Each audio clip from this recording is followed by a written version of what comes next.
еще я маленькая, вот до выселения, я говорила чисто по-крымски.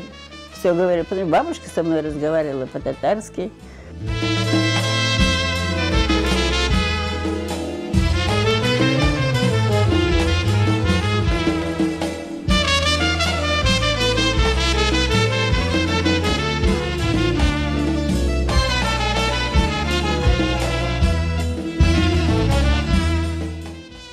Машина к нам пришла, она уже была переполнена, и мы недалеко от вокзала, и меня подняли за борт, и когда поднимали, шел дождь,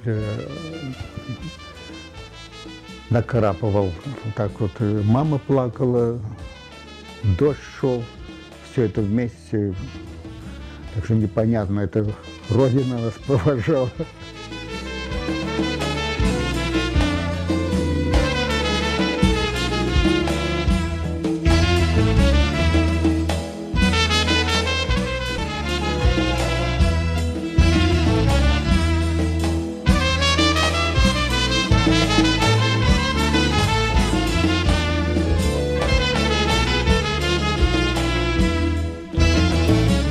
Узнали, что я, значит, татарка, и говорят, а вам разрешат здесь рожать? Я говорю, что вы, когда у меня начнутся схватки, я обязательно поеду в Ташкент.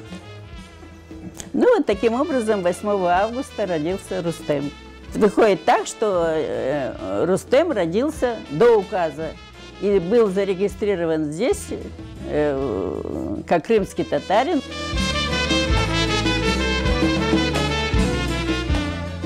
И когда закончилась моя прописка, каждый день ходил милиционер и говорил, что освобождайте и уезжайте, и так далее, и так далее.